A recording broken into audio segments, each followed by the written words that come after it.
Assalamualaikum warahmatullahi wabarakatuh. Hello everyone.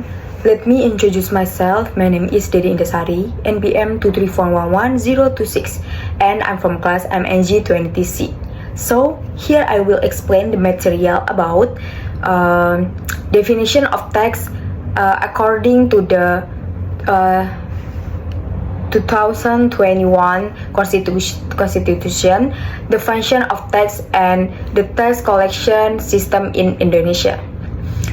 Di sini definisi pajak menurut Undang-Undang Dasar dari tahun 2021 tentang fungsi pajak dan juga sistem pungutan pajak di Indonesia, yaitu di mana kewenangan negara untuk memungut pajak diatur dalam pasal 23A Undang-Undang Dasar 1945.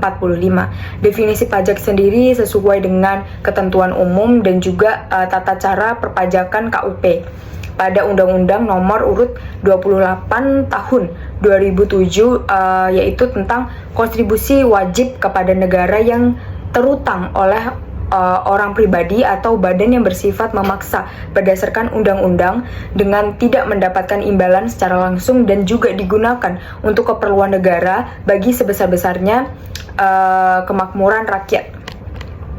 Serta definisi tersebut tidak mengalami perubahan dalam Undang-Undang Nomor 7 Tahun 2021 tentang harmonisasi peraturan perpajakan Undang-Undang HPP.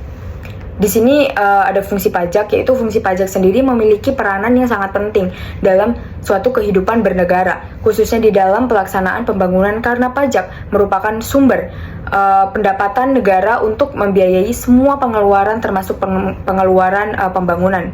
Fungsi-fungsi pajak sendiri yaitu meliputi beberapa, yaitu yang pertama ada fungsi anggaran, yang dimana sebagai sumber pendapatan negara, pajak sendiri berfungsi untuk membiayai pengeluaran negara.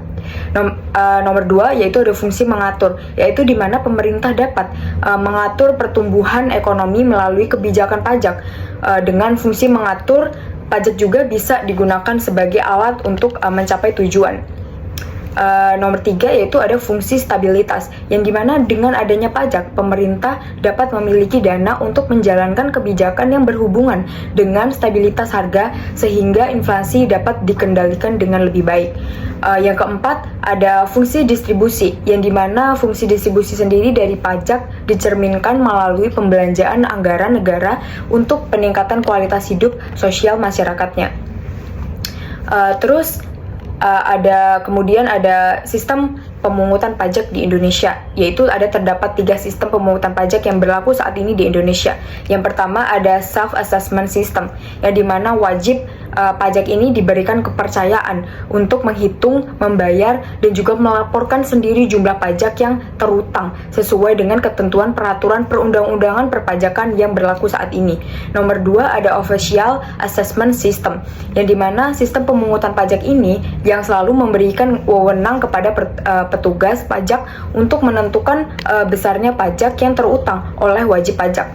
Yang terakhir ada withholding assessment system, yang dimana sistem pemungutan pajak ini juga memberikan wewenang kepada pihak ketiga, dalam tanda kutip bukan wajib pajak dan bukan aparat pajak, dan juga untuk memotong atau memungut pajak yang terutang oleh wajib pajak.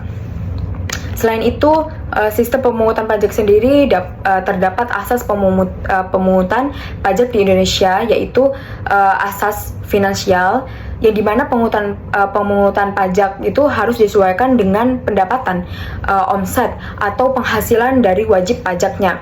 Yang kedua ada asas ekonomis, yang dimana setiap nilai pajak yang dipungut dari wajib pajak secara keseluruhan harus memberikan dampak nyata dan juga kesejahteraan rakyat atau kepentingan suatu umum.